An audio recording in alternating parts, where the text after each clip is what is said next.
ठाकरेंची शिवसेना आणि मनसेची उद्या एकत्र पत्रकार परिषद। इंडिगो एअरलाइन्स कर्मचाऱ्यांसंदर्भात पत्रकार परिषद।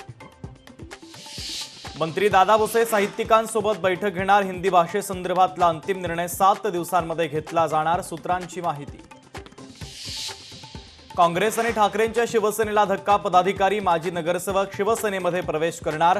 कोल्हापूर आणि सांगलीचे पदाधिकारी माजी नगरसेवक पक्ष प्रवेश करणार।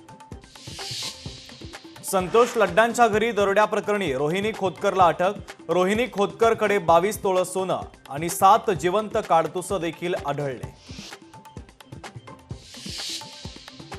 मुंबई मेट्रो प्रकल्पासाठी MMRDA कडून 12,000 कोटींपेक्षा अधिक रकमेच्या कामांना मंजुरी। मेट्रो विस्तार आणि स्मार्ट वाहतूक यंत्रणेला गती देण्यासाठी 19 महत्त्वाच्या कंत्राटांना मंजुरी। सांगली, बीड, सोलापूर आणि धाराशिवच्या शेतकऱ्यांचा शक्तीपीठ महामार्गाला विरोध। मोजणी करण्यासाठी आलेल्या अधिकाऱ्यांना केला विरोध। शेतकऱ्यांकडून शक्तीपीठ महामार्गाच्या विरोधात जोरदार घोषणाबाजी। कोल्हापुरातील राधानगरीमध्ये पावसाचा जोर वाढला। पनेरी फराळे कारखाना मार्गावर दरड कोसळली। दरड कोसळल्याने वाहतूक बंद।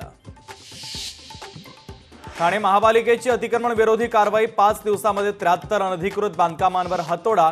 पालिकेच्या अतिक्रमण विरोधी पथकाने केली कारवाई।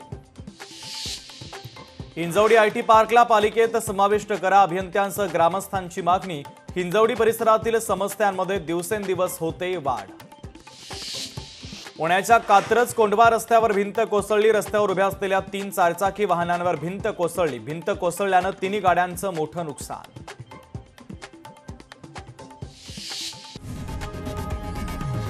लोकशाही मराठी ऐका, पहा, जागरूक रहा।